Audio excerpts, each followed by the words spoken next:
काय काय केलंस मागच्या आठवड्यात? मॅम बोल. मॅम मी कधीपासून वाट बघताय मॅम. होय रे, माझं ना हे गेलं होतं, सेव्ड असतं ना ते मीटिंगचं, तेच सापडत नव्हतं मला. शेवटी मी बापूंना कॉल केला. कोड कोड स्वरा येते का बघते, एक सेकंद थांब. वाचायला लागतो तोपर्यंत. मॅम मी तमिळचं वाचतोय मॅम, उद्या माझी एक्झाम आहे. होय, मला नाही येत ना तमिळ. मॅम मला माहिती आहे मॅम.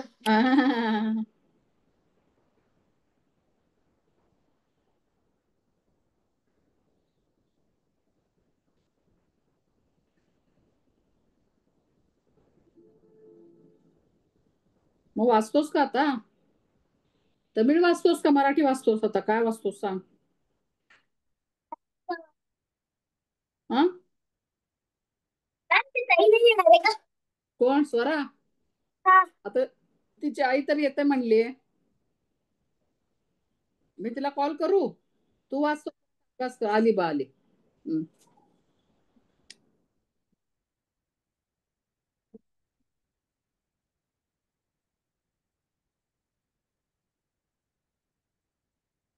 स्वरा, प्रश्नोत्तर झाली ना आपली दोन्ही कवितांची? हो मॅम. मग आता धडा घेऊया आज. ये रे ये रे दोघांनी लिहिली काय? दोन्ही प्रश्न उत्तर झाली दोन्ही कवितांची. ये रे ये रे पावसाचं झालं, दुसरं कुठलं होतं? कळी. हा, उत्तर आहे कळी कळी. कळी. हा, तो आता बघ, रेकॉर्डिंग बघ. नाही कळलं तर मला विचार. ओके. हा, चालतंय. आता आपण धडा सुरू करूया. 2 धडे आहेत, कुठला घेऊया सांगा. पण पहिला कुठला धडा घ्यायचा? लहुजी उस्ताद. मॅम मी तो ऑलरेडी वाचलेला आहे. कधी रे? मॅम माझ्या आईला एक क्लास कधी झाला होता बरं? हा, हा, ते वाचायला सांगितलं. काय? ते येरे येरे पावसाचं झालं तर ते सगळं. मागच्या शुक्रवारी वाचलास का तू धडा? हो मॅम. ओके, पण हिने नाही वाचला ना. प्रश्नोत्तर झाली. असं म्हणलं की हे नेक्स्ट येणार आहे म्हणून लेसन. मला कळत नाही रे काय बोलतोस. नीट स्थिर बस बघू. स्थिर बस. नीट मांडी घाला, नीट बसा. सारखं खेळायचं नाही असं. हा, छान बस. चल प्रार्थना म्हण. मॅम मी ना, हा म्हण ना. हेच आमची प्रार्थना, हेच आमचे मागणे, माणसाने माणसाशी माणसा समागणे.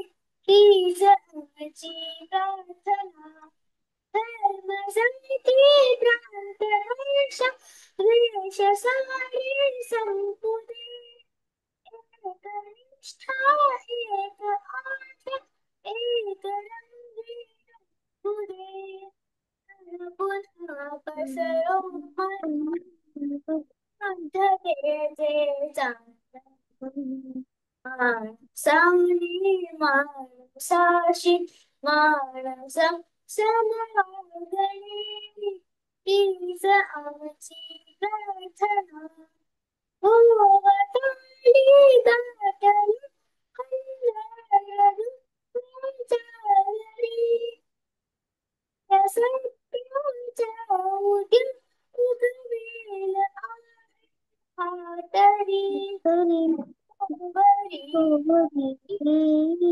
मला कासव्यांचे जागणे मानसाने माणसाशी माणसा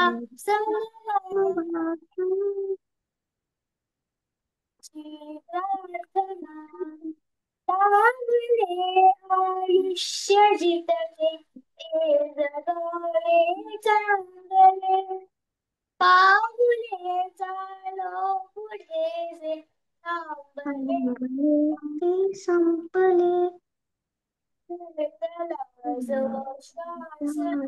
आता तो पुन्हा न लाभणे माणसाने माणसाशी माणसा समवागणे हीच प्रार्थना. आता कुठला घेऊया? लहुजी उस्ताद घेऊया का दुसरा घेऊया? लहुजी उस्ताद घेऊया. ठीक आहे, चल वाच. एक पान तू वाच, एक पान तू वाच. किती पान आहेत? 1 2 3 3 पान आहेत. 3 पान. इ.स. 1817 मध्ये हे बघ, ईस म्हणजे माहितीये? इसवी सन. काय आहे मॅम? इसवी सन, इयर. आपण इयर म्हणतो ना. अच्छा. हेच इंग्रजीमध्ये असतं तर काय म्हटलं असतं? 1817 सेंचुरी म्हटलं असतं. तसं इसवी सन, मराठीत इसवी सन म्हणतात त्याला. इसवी सन म्हणजे साल. इसवी सन 1817 मध्ये घडलेला हा प्रसंग आहे. पुण्याचा कारभार संपूर्ण देशावर इंग्रजांचे राज्य होते. इंग्रजांचे ध्येय होते पुणे जिंकायचे.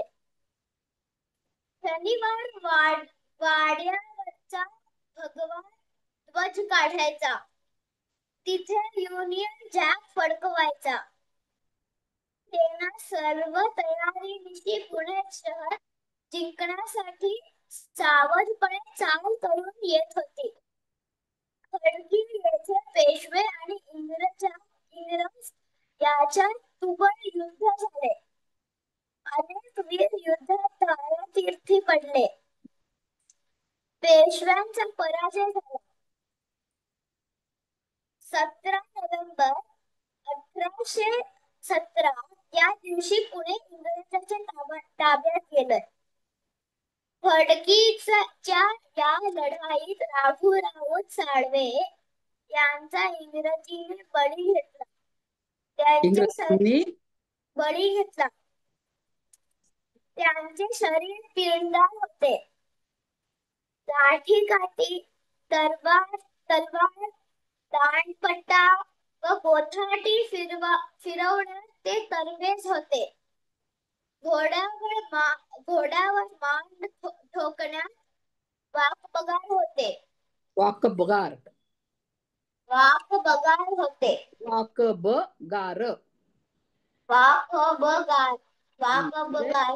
कुशल होते, हुशार होते. एक्सपर्ट म्हणतो ना त्याला. वाच पुढे स्वरा. त्यांनी एकदा जिवंत वाघास खांद्यावर घेऊन पेशवे दरबारी आणले होते. खडकीच्या लढाईत राघोजी लढता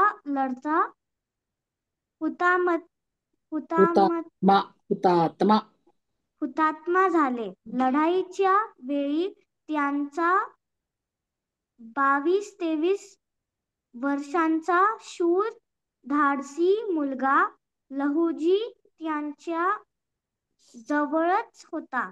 लहुजीची शरीरयष्टी वडिलांसारखी होती. लहुजीच्या डोळ्यांसमोर राघोजीला इंग्रजांनी ठार केले. वडील लढता प्राणास मुकले पण शरण गेले नाहीत. हे दृश्य लहुजीने उघड्या डोळ्यांनी पाहिले होते.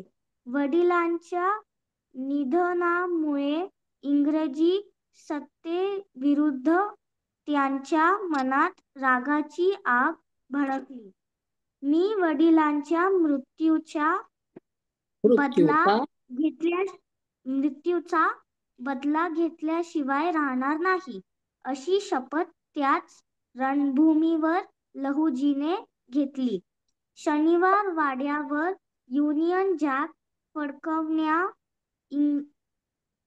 इंग्रजांना भारतातून हाकलून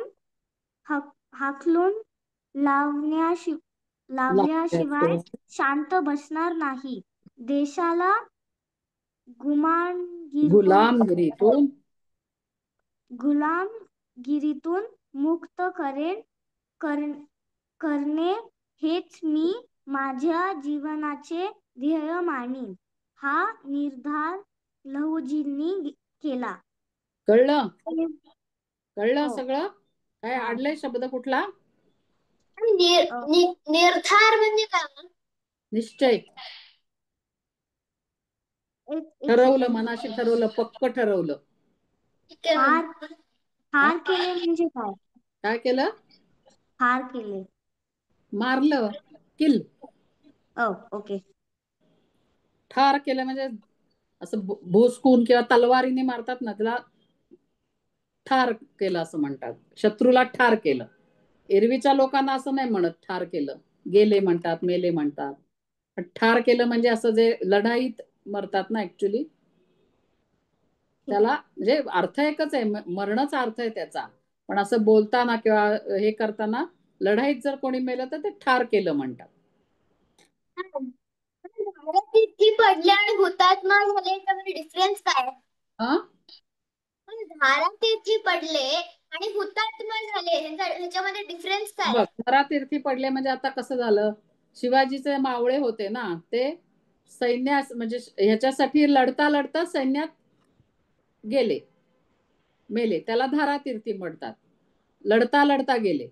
आणि हुतात्मा काय झालं, जेव्हा इंग्रजांचं राज्य आलं,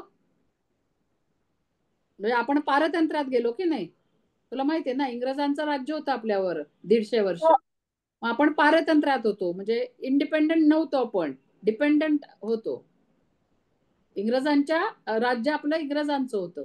त्यातनं सोडवण्यासाठी जे कोणी कोणी हे केलं ना, प्रयत्न केले, त्यांना हुतात्मा म्हणतात. धारातीर्थी पडले म्हणजे मेलेच, तिथल्या तिथेच गेले लढाईत किंवा असं. कळलं का? मध्येच उभा करायला. लहुजी म्हणून होते आणि त्यांच्या वडिलांना राघोजींना मारलं. करेक्ट. त्यांनी आणि 22-23 वर्षांचं कोण होतं? लहुजी. त्याचे वडील राघोजी होते ना, राघू राऊत साळवे. मग राघोजी गेले आणि लहुजीने शपथ घेतली की आता मी याचा बदला घेईन.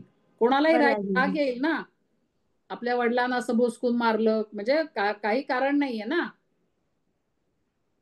हा, ठीक आहे. त्याच्यात असं म्हणून त्यांनी ठरवलं की मी ह्याचा बदला घेईन. आणि काय बदला घेईन तर मी इंग्रजांना हाकलून देईन. सगळ्यांचा तेच उद्देश होता ना. मग पुढे पण भरपूर झाले की नाही स्वातंत्र्य सैनिक. स्वातंत्र्यासाठी जे लढले त्यांना सगळ्यांना स्वातंत्र्य सैनिक म्हणतात. आणि त्यातले जे असे धारातीर्थी पडले किंवा गेले तर ते हुतात्मा झाले म्हणतात. धारातीर्थी पडलेले पण हुतात्माच आहे, पण ते सैन्यात ऍक्च्युली लढाईत मरतात तेव्हा त्याला धारातीर्थी पडले म्हणतात. ते पण हुतात्मेच आहेत. कळलं? जे किंवा असं लक्षात घ्या की जे धारातीर्थी पडतात त्यांनाच हुतात्मा म्हणतात. कळलं? जे तानाजी मालुसरे वगैरे पण हुतात्मेच आहेत ते.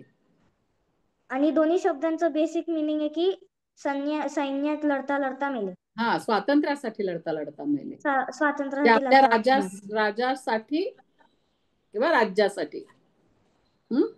काय रे, तू लागला बसायला? तुला शांत बसायला सांगितलं की नाही? हा, बोल. फक्त शिवाजी महाराजांच्या नंतर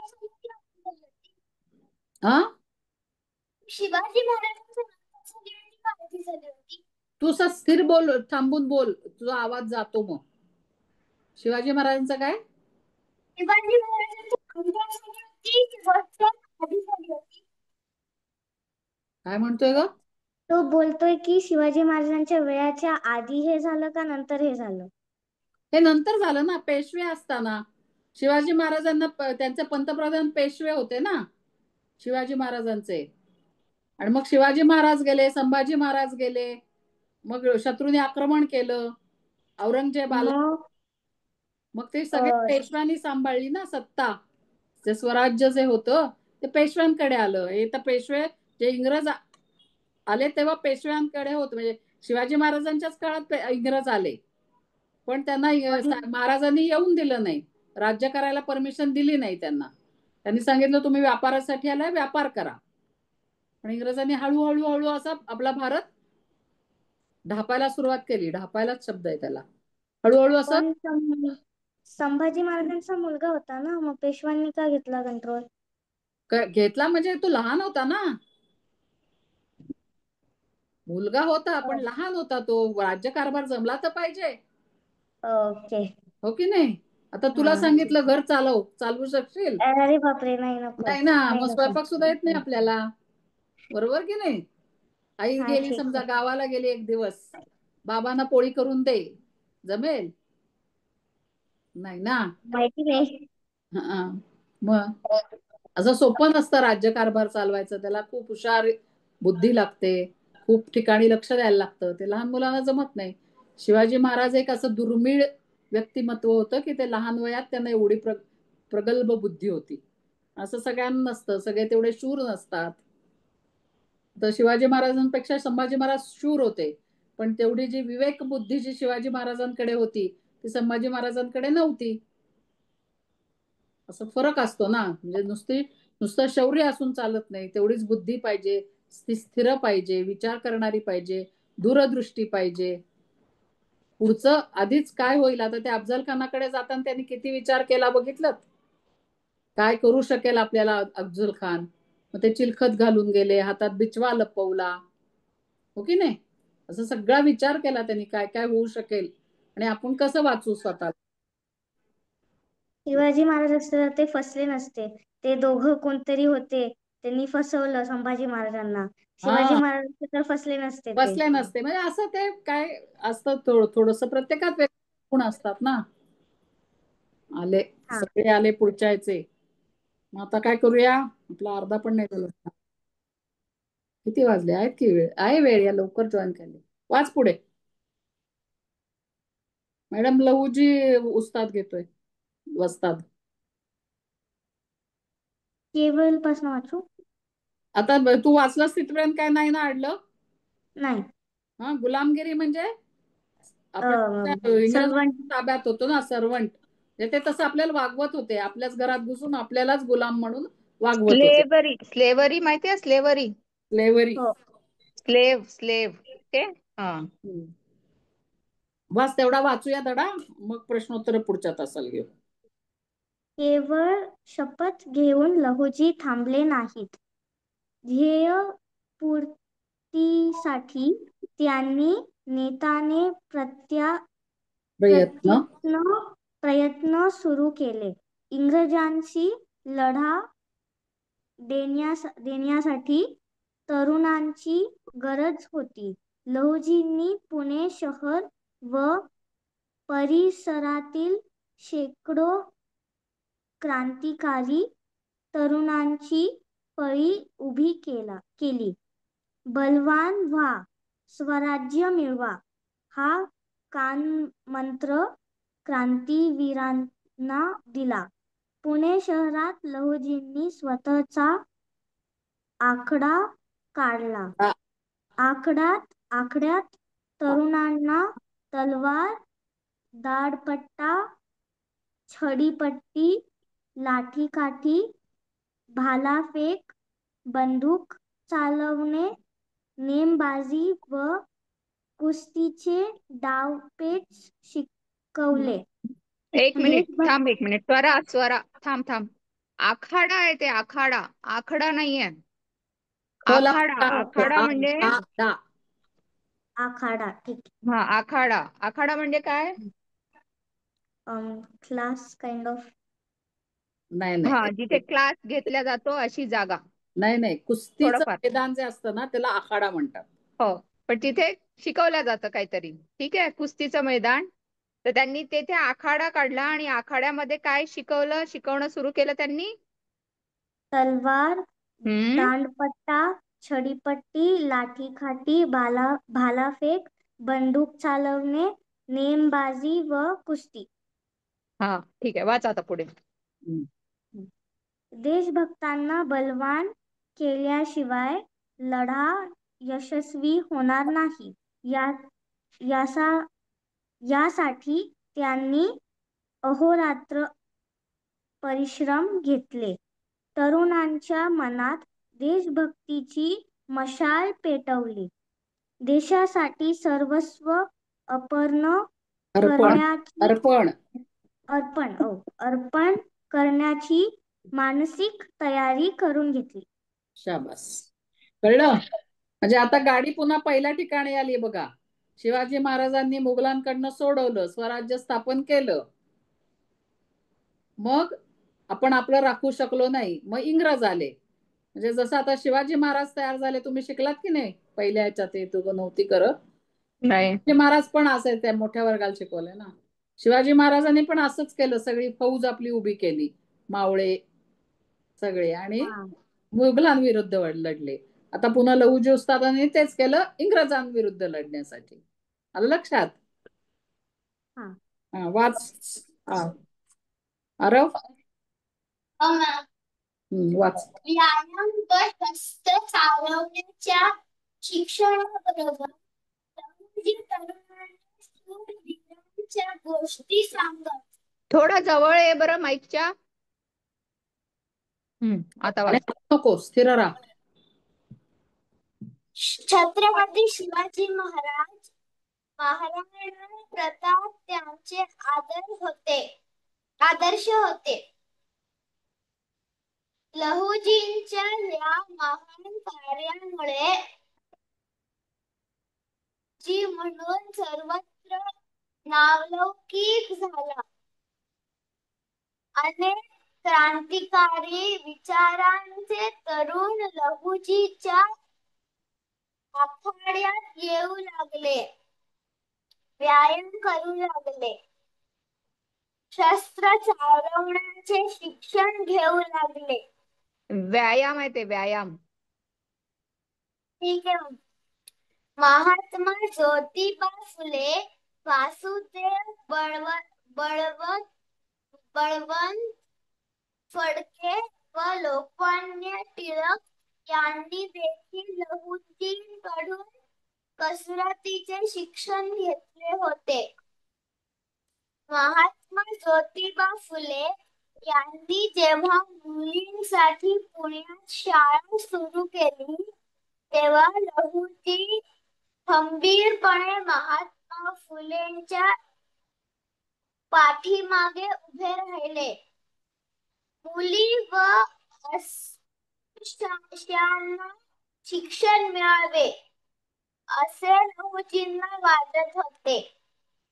अस्पृश्यांची मुले शाळेत यावीत म्हणून स्वतः लहुजी त्यांच्या वस्तीत जात असत.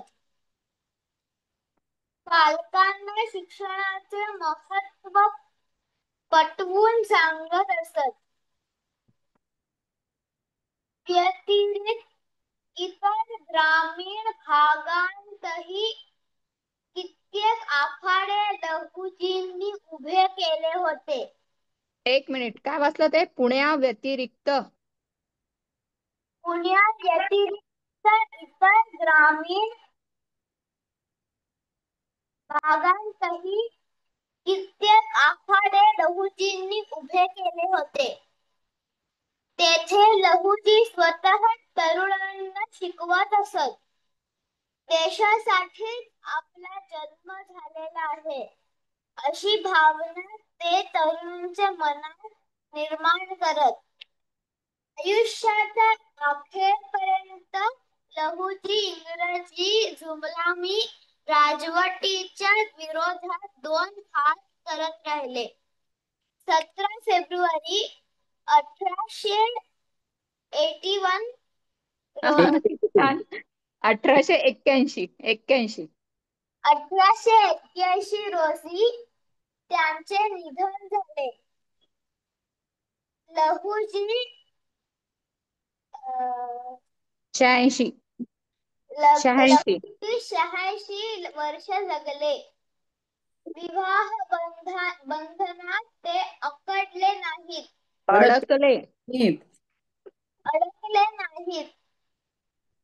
भारतीय स्वातंत्र्य प्राप्तीसाठी तनामनाने झटणारी शस्त्र अशी पिढी तयार करणे हेच त्यांचे मोठे योगदान होते.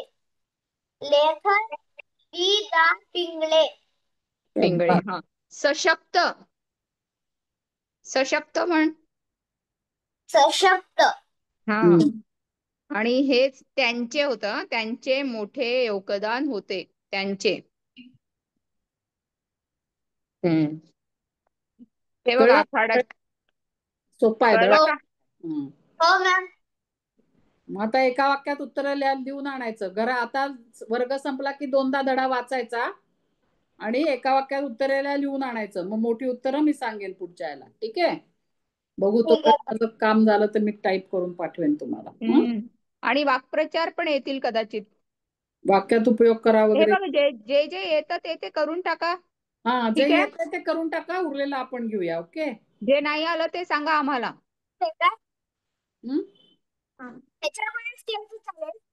नाही, वहीवर लिही ना. पेपर कसा लिहिणार आहेस तू आता? वहीवर लिहायचं. वही आहे ना, मराठीची तुम्ही वही आहे लहान ना. नाहीये. तुम्ही मोठी मुलं आहे ना.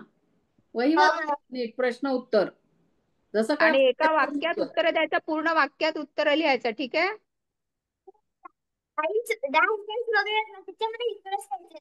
नाही सगळं वहीत लिहायचं. प्रॅक्टिस होते ना लिहायची. शॉर्टकट नाही मारायचा. त्याच्या एक्झाम आहे उद्या तमिळची. हा, ज्यांना अच्छा कुणाची एक्झाम आहे? आरवची. तमिळ. अरे उद्या एक्झाम झाल्यावर कर. चालेल. चल आता. माझ्या आज संपल्या. संपले ना. मग कर आणि फोटो टाक मला. मला टाक पर्सनल वर. नाही तर कळीचं पण तिथे करू. हा, कळीचं पण करू. कर ना. कर. ज्याचे तुम्हाला जमतात त्याचे सगळ्याचे करा. काय म्हटलं आरव? मी कळीचं केलं मॅम. छान. फोटो पाठव मला. हो मॅम. पर्सनल वर पाठव. पाठव. हे बघ, जे तुम्हाला येतं, छान जमतं ते सगळं करा. आणि जे नाही समजलं आलं ते आम्हाला विचार. जोड शब्द असतात ना, जोडाक्षर, ते लिहून बघा.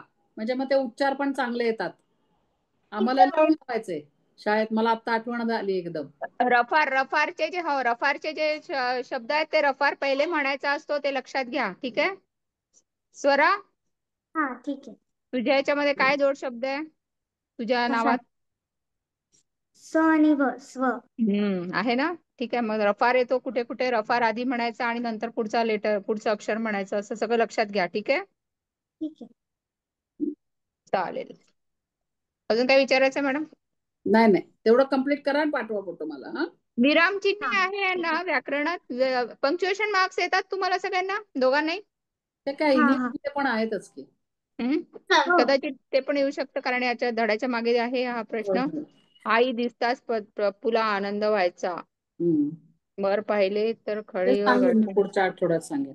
चालेल. ठीक आहे. ठीक आहे मॅम. चालेल. चला. ओके. बाय. तुम्ही जाऊ शकता. Bye ma'am. All the best Aarav तुला परीक्षेसाठी. Thank you ma'am. तुझी झाली परीक्षा? स्वराची झाली. माझी झाली. छान. मग याचा अभ्यास छान जोरात करा. पुन्हा बक्षीस मिळवायचंय ना. बक्षीस पोहोचलं की नाही तुझ्यापर्यंत? कुठलं? कॅश थांब एक मिनिट. दोघांनाही दाखवते. एक मिनिट थांबा. दोघे जण थांबा. जाऊ नका. एक सेकंद थांबा. बघा, तुमच्याकडे ट्रॉफी आली तुमची मॅडम कडे. ओके. मुलांना काय नाही, आम्हालाच सगळा उत्साह आहे. अरे हो ना, मीच ठेवून घेणार आहे तुझी ट्रॉफी. ओके. मॅडम जाऊन घेऊन आल्यात. आरवची त्याच्या घरी. हो, फोटो मॅडम फोटो बघितला मी मॅम. बघितला ना? तुम्हाला नाही दाखवला. तू नव्हतीस नाही तेव्हा ग, तू दाखवला. शाळेत होती. अरे दाखवते बाई. पकडला हिला.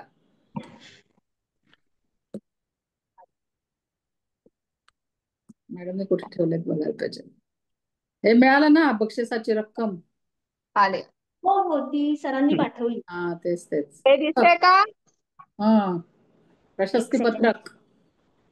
कुणाचं नाव आहे दिसतंय का? हा दिसत तेवढं. हो, तुला दिसतंय?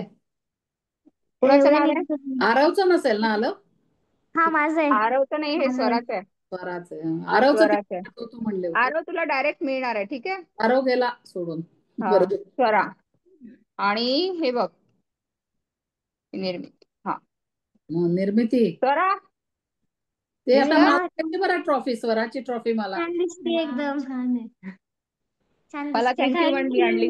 आणि थँक्यू किती कौतुक झालं तिकडे मुलांचं. ती ओवी गेली होती. धन्यवाद. तू आयला होतं ना, मजा आली असती. ना कधी? अरे तिथे. आपण बोललो होतो नाही का, तुझी एक्झाम आहे म्हणून आपण नाही गेलो. हा, माझी परीक्षा होती. अच्छा, आई आहे का तिथे? हो ओके. हो, बसले. ते हा, शाळेत जाऊन तर ही रविवारी. ट्रॉफी आहे आणि हे सर्टिफिकेट आहे. हो हो, चालेल, यावेळी थँक्यू. अभ्यास छान करा स्वरा. पुन्हा मिळू, पुन्हा ट्रॉफी मिळाली की पुन्हा जाऊ आपण, ठीक आहे? हम्म? अभ्यास काम कर.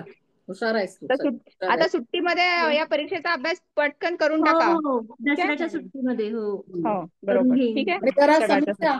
ते जे शुद्ध लेखन वगैरे चेक कर, कारण आम्हाला इकडून ते कळत नाही ग काय लिहिलंय नक्की म्हणून. हो हो, प्रश्नपत्रिका आणि ते वगैरे तिचं रफारचा थोडा तिचा होतो प्रॉब्लेम. मी हा. बघितलं, आता ऐकलं मी, ती बोलत होती तेव्हा पण. हा. रफारचं ते तिचं थोडस एकदम. समजाव तिला, नाही तर मग हो मला हो कॉल कर, मी सांगेन. नाही वाचायची प्रॅक्टिसच घे ना सरळ सरळ. आणि वाचनाची पण परीक्षा आहे ऍज युजल. हो, तोंडी तोंडी हो. तोंडी परीक्षा राहणार आहे, म्हणजे वाचायचं आहे. त्यामुळे वाचण्याची प्रॅक्टिस करायला लाव. जो जो जो उतारा छान वाचता येतो तो उतारा वाचायला लाव सारखा. त्याच्यात हा, परफेक्ट झालं की छान, ठीक आहे? चालेल. हा, चालेल. मी मागच्या वेळी ह्याच्यासाठी भाजीसाठी जी जमिनीच्या खालची मुळा बोलायच्या ऐवजी मी पांढरं गाजर बोललेली. शाबास. पांढरं गाजर. हुशार आहेस तू, म्हणून तुला मी हुशार म्हणते. तोंडी परीक्षेत पांढरं गाजर. हा, हजर जबाबी आहे, हजर जबाबी, अडून राहत नाही का. काही हरकत नाही, चालेल. चालेल, कर छान चालेल कर अभ्यास. जरा लक्ष दे समीक्षा, म्हणजे मग ते हो हे होईल. हो, ओके, थँक्यू. चला, शुभरात्री. ओके. कॅन आय लिव्ह हो मॅडम?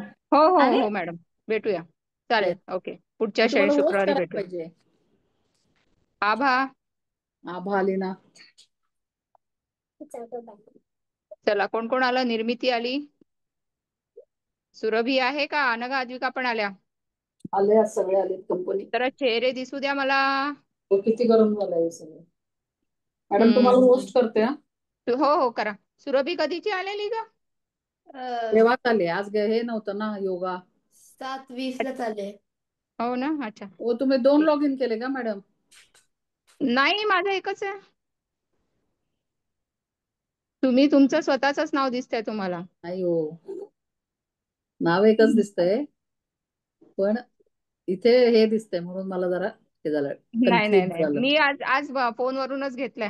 हा, एवढं ठेवून येते पटकन. ओके, केलं तुम्हाला होस्ट. हो हो, ठीक आहे, चालेल. तुम्ही या. परीक्षा 12 ऑक्टोबरला आहे ना? परीक्षा 12 ऑक्टोबरला आहे ना? हो, आता सुट्टीत क्लास घेणार आम्ही रोज. मॅम, शिकवून. हा ग बोल. माझी 12 तारखेला फ्लाईट आहे, तर सांगाल का किती वाजता? काय? माझी 12 तारखेला फ्लाईट आहे, तर किती वाजता? कुठून कुठे जाणार आहेस तू? अरे नाही, मला नाशिक जायचं आहे जरा कामासाठी. मला नाशिकसाठी जायचं फोन आहे. कर नंतर, ऐकू येत नाही. आईला सांग फोन करायला. ठीक आहे. ते अजून ठरवलं नाही किती वाजता आहे, तू फोन कर, मग ते ऍडजस्ट करूया. ठीक आहे मॅडम, आला का तुम्ही? हा, ओके. काय ऍडजस्ट काय करायचं आहे? नाही ते 12 वाजता, काय 12 तारखेला काहीतरी फ्लाईट आहे म्हणते. आम्ही अजून वेळ नाही ठरवली. अच्छा, कुणाची? ही निर्मिती. हो, बघू बघू, चालेल. ठीक आहे, चला, okay, bye, all the best. Bye. Nirmiti, तुझ्यासाठी आहे माझं काहीतरी. काय आहे? दाखव मला का? माहिती आहे, ट्रॉफी आणि सर्टिफिकेट आहे. मी लवकर जॉईन झाली होती, मला सगळं ऐकू आलं. लवकर जॉईन केलं, बरं ठीक आहे, बघितलं, नो प्रॉब्लेम, ठीक आहे, मस्त. पण चला, मी बघितलं कोण? नाही, पण मला फक्त ऐकू आलं. अच्छा, बघितलं नाही का? बरं. नाही. सगळ्यांनी तोपर्यंत तुम्ही प्रार्थना सुरू करा. कोण कोण आलं अजून? आपण तिघेच, आपण 5 जणीच आहे का? बरं, 4. मला काय झालं? काय म्हणालीस? माझ्या आजीला काय झालं? आजीला घशाला प्रॉब्लेम आहे थोडा. ठीक आहे, हं. आज आपण प्रार्थना कोण कोण म्हणेल? अनघा आधी का पहिलं कडवं म्हणा, निर्मिती दुसरं आणि सुरभी तिसरं.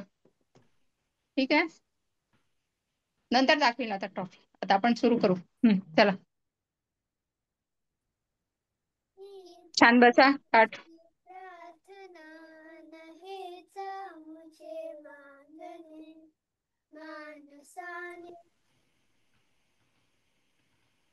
समवागणे हीच आमची प्रार्थना धर्म जाती प्रांत भाषा द्वेष सारे संपुदे एक निष्ठा एक आशा एक रंगी रंगुदे अन पुन्हा पसरो मनावर शुद्धतेचे चादर मानसाने मानसाशी मानसा समवागणे हीच आमची प्रार्थना भोवताली दाटला अंधार दुःखाचा जरी सूर्य सत्याचा उद्या उगवेला आहे खातरी तोवरी वेई आम्हाला काजव्यांचे जागणे माणसाने माणसाशी माणसा समवागणे हीच आमची प्रार्थना लाभले आयुष्य जितके ते जगावे चांगले पावले चालो पुढे जे थांबले ते संपले घेतला जो श्वास आता तो पुन्हा ना लाभणे माणसाने माणसाशी माणसा समवागणे हीच आमची प्रार्थना. छान. आता मला सांगा, सगळ्यांजवळ पेन्सिल आहे? हो. घेऊन या. पेन्सिल नसेल हातात, घेऊन या पेन्सिल. आपण पंचायतीचे प्रश्नोत्तर लिहिणार होतो आहे ना? नाही, घेऊन झाले. लिहून झाले, ठीक आहे. आणि आम्ही ते विचारधन साध्य आणि साधण्याचे प्रश्नोत्तरे आज डिस्कस करणार होतो. करणार होतो, बरोबर. तर मग आता मला पेन्सिल हवी आहे सगळ्यांच्या हातामध्ये. ठीक आहे, आणि जिया आहेस का? तुझ्याजवळ आहे का प्रिंट आउट? हो मॅम. ठीक आहे, तर पंचायतीच्या वेळेस तू होतीस का? नाही मॅम. मग कसं करायचं? बरं, ते मॅम मी आपण एकदा वाचून घेतले. वाचलंय का? तुला काही समजलं त्यातलं? हो मॅम. थोडंफार समजलं, ठीक आहे. मग आपण असं करू, त्याचे प्रश्नोत्तर जेव्हा घेऊ अजून पुन्हा एक वेळा, आम्ही जेव्हा पोस्ट करेल तेव्हा वाचशील आणि मग नाही समजलं तर मला विचारशील, ठीक आहे? काय प्रश्नोत्तर डायरेक्ट घेऊ आपण त्याचे, त्याच्याबद्दल आता आपण आता विचारधन घेतोय. Page number 52. तर आपण त्यात काय विचार बघितला? स्वामी विवेकानंदांनी लिहिलेला आहे काहीतरी, हो ना? कुणी लिहिलेला आहे हा जो लेख आहे? तो कुणी लिहिलाय? स्वामी विवेकानंद. स्वामी विवेकानंदांनी लिहिलेला आहे. आणि त्यात आपण काय बघितलं होतं महत्वाचं? काय कशाबद्दल बोलले ते? साध्य आणि साध्य. साधनेवर साध्य भर म्हणजे दिला. काय म्हणायचं होतं त्यांना? साध्य म्हणजे गोल्स. गोल्स. ओके, म्हणजे लक्ष्य, आपल्या जीवनातलं आपलं लक्ष्य. तर आपलं लक्ष्य जर साध्य करायचं असेल, आपलं साध्य जर साध्य करायचं असेल असं जर म्हटलं तरी चालेल, किंवा लक्ष्य जर, आता आपण त्याला लक्ष्य नाव देऊया, चालेल, लक्ष्य म्हणूया आपण त्याला. लक्ष्य आणि साध्य दोन्ही एकच शब्द आहेत, एकच अर्थ आहे दोघांचाही. तर साध्य जर साध्य करायचं असेल किंवा लक्ष्य जर साध्य करायचं असेल तर आपल्याला कशावर जास्त लक्ष देणं आवश्यक आहे? कशाचा उपयोग आपल्याला चांगल्या तऱ्हेने करण्याचा आवश्यक आहे? साधनांचा. म्हणजे to get our goals we should concentrate on our resources. कळलं आता? म्हणजे जे साधायला आपण जे वापरणार आहोत त्याच्यावर पण आपल्याला लक्ष द्यायची गरज आहे असं त्यांचं म्हणणं आहे. ठीक आहे. साधने चांगली असतील तर साध्य पण साधायला सोपं जातं. कळलं? साधने म्हणजे रिसोर्सेस. कळलं? आता त्या दिवशी स्मिता मॅडमने काय सांगितलं होतं की तुम्ही जर आता पेपर लिहिताय, पेपर लिहायला तुम्हाला काय लागतं? लिहिताना काय वापरता तुम्ही? Pen, pencil. Pen, pencil. मग ते जर चांगल्या क्वालिटीचं नसेल किंवा मध्येच मोडकं झालं, तोडकं झालं, तर मग तुम्ही पेपर लिहू शकाल का? नाही. नाही. तर ते हे सोपं उदाहरण दिलं. पण आता दुसरं थोडंसं आपण असं उदाहरण घेऊया की आयुष्यात प्रत्येकाला काही ना काही बनायचं असतं. ठीक आहे? बनायचं असतं ना. रिया, तुला काय बनायचंय? ठरलं नाही अजून? ठरवलं नाही. बरं, ठीक आहे. पण आता समजा काही काही जणांचे गोल्स ठरलेले असतात. तर आता कुणाला डॉक्टर बनायचंय. तर डॉक्टर बनणं त्यांचं जीवनाचं त्यांचं लक्ष्य आहे. ठीक आहे. पण डॉक्टर बनायला नुसतंच म्हटलं तर होऊन जाईल का की मला डॉक्टर बनायचंय? काय लागेल त्याच्यासाठी? काय करावं लागेल? हार्ड वर्क किंवा खूप चांगला अभ्यास करावा लागेल. हो ना?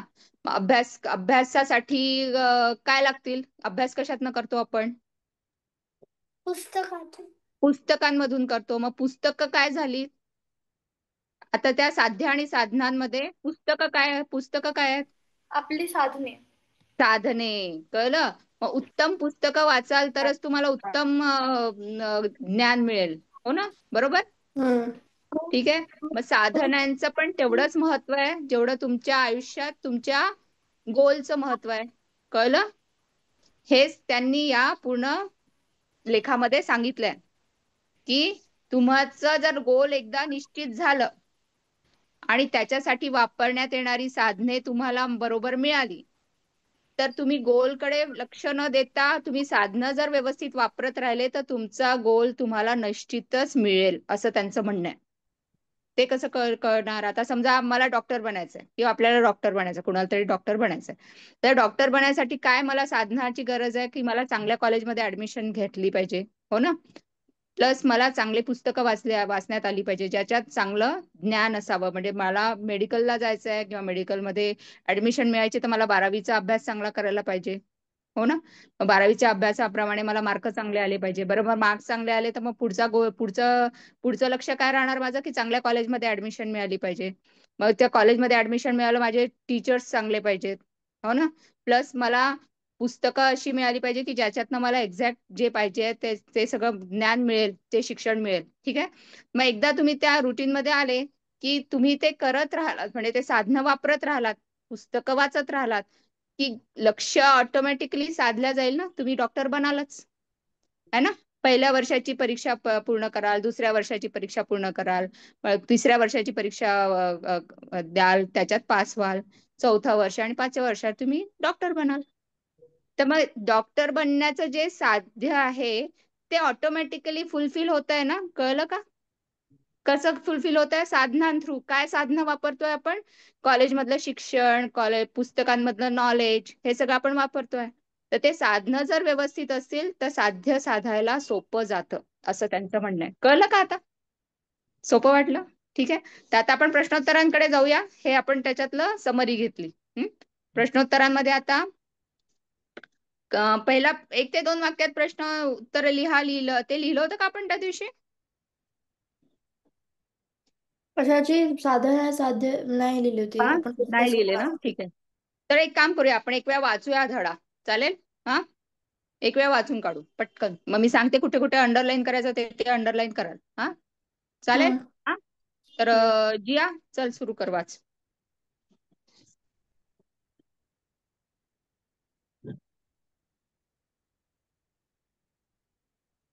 Page number 52.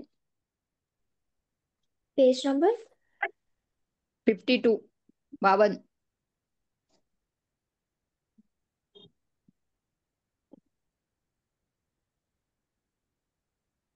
विचारधन 2. साध्य आणि साधने.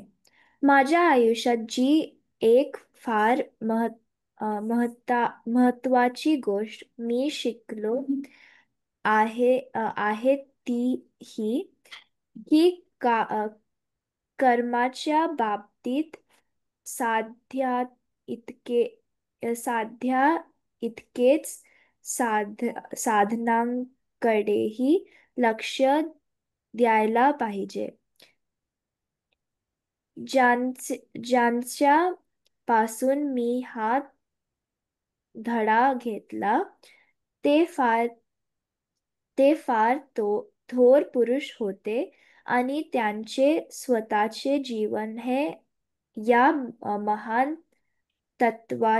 तत्वाचे प्रत्यक्ष उदाहरण होते. त्या एकाच तत्वापासून मी नेहमी अनेक महत्वाचे धडे शिकत आलो आहे आणि मला असे वाटते की साध्या इतकेच साधनांकडे लक्ष देणे ह्या एकाच तत्वात सर्व कर्माच्या यशाचे रहस्य समावलेले आहे. ठीक आहे, चालेल. आता आपण पहिला प्रश्न घेऊया. पहिला उतारा झाला वाचून, पहिला पॅराग्राफ वाचून झाला. पहिला प्रश्न घ्या पटकन. कर्माच्या बाबतीत कोण वाचेल? पहिला प्रश्न निर्मिती वाच.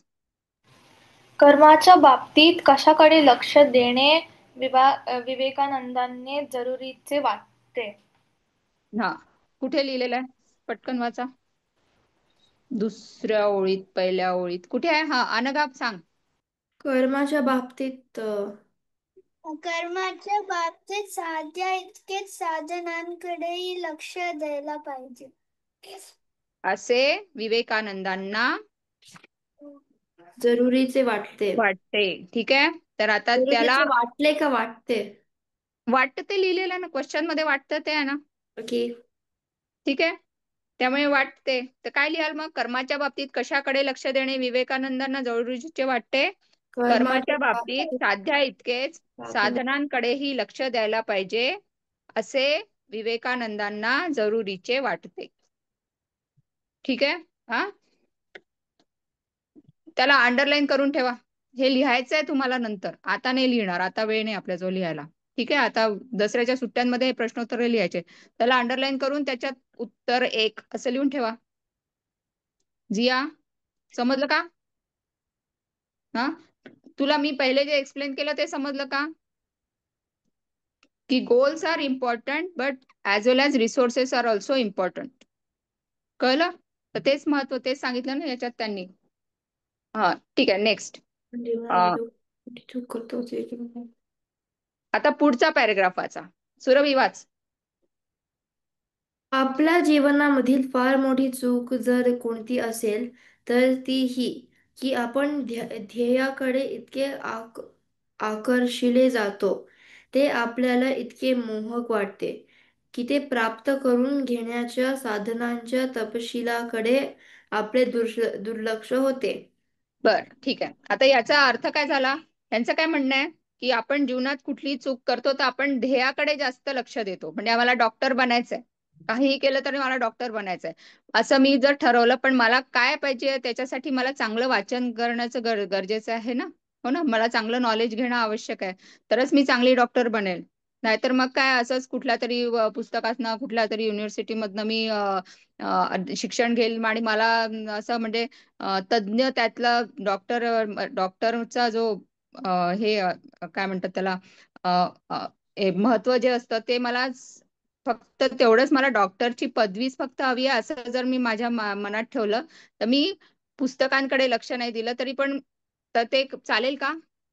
चालेल का? ते नाही चालणार ना. तर मला काय गरजेचं आहे, माझे जे मी डॉक्टर बनायसाठी जे मला साधनं लागणार आहेत त्याच्याकडे पण मला लक्ष देणं गरजेचं आहे. फक्त एवढंच डोक्यात ठेवून नाही चालणार की मला डॉक्टर बनायचं, पण ते डॉक्टर बनायसाठी मला जे जे साधनं लागणार आहेत ते पण मला चांगले उत्कृष्ट दर्जाचे हवेत. कळलं? म्हणजे माझं कॉलेज पण चांगलं हवं, माझे टीचर्स पण चांगले हवेत आणि मला जे पुस्तकं वापरायची आहेत ती पण चांगलं ज्ञान देणारी हवीत. कळलं? हं? तर त्यांचं म्हणणं काय मग? दुसरा प्रश्न घ्या. आपण निर्मिती वाच दुसरा प्रश्न. आपण जीवनामध्ये कोणती मोठी चूक करतो असे विवेकानंद हा, म्हणतात. तर आता सांगा मग काय म्हणतो तुम्ही? काय म्हणतात? अनगाद्विका, आपण काय आहे मग म्हणजे दुसरी मोठी चूक काय आहे? की आपण आपण ध्येयाकडे इतके आकर्षिले जातो जातो ते आपल्याला इतके मोहक वाटते की ते प्राप्त करून घेण्याच्या साधनांच्या तपशिलाकडे आपले दुर्लक्ष होते. तपशील म्हणजे काय? तपशील, डिटेल्स किंवा इम्पॉर्टन्स. मॅम, ठीक मी आहे. जर असं फ्रेम केलं की आपण जीवनामध्ये ध्येयाकडे इतके आकर्षिले जातो ते आपल्याला इतके मोहक वाटते की ते प्राप्त करून घेण्याच्या साधनांच्या तपशिलाकडे आपले दुर्लक्ष होते असे विवेकानंद म्हणतात. चालेल, गुड. हा, ठीक आहे. लिहिता येईल हे उत्तर तुम्हाला? की आपण ध्येयाकडे जास्त लक्ष देतो, साधनांकडे लक्ष देत नाही, असं त्यांचं म्हणणं आहे. असं लिहिलं तरी चालेल, साध्या शब्दांमध्ये लिहिलं तरी चालेल. निर्मिती समजलं का? हा, अनगाद्विका, तुम्हाला समजलं काय लिहायचं उत्तर? हा, की आपण जो साधनं आहेत त्यांच्याबद्दल विचारच करत नाही आणि नुसतंच आपण ध्येयाचा विचार करत राहतो. आणि मग साधनं जर चांगली वापरली नाही तर आपलं ध्येय चांगलं मिळेल का आपल्याला? नाही मिळणार ना. ठीक आहे, तर मग तेच म्हणणं आहे त्यांचं की तुम्ही जीवनामध्ये काय चूक करता, तर आपण ध्येयाकडेच इतकं लक्ष देतो की आपण साधनांकडे दुर्लक्ष करतो, असं त्यांचं म्हणणं आहे. ठीक आहे, त्याच्यात सोप्यात सोपं. नंतर तिसरा प्रश्न. तर अनघा नाही, निर्मिती वाच. जेव्हा जेव्हा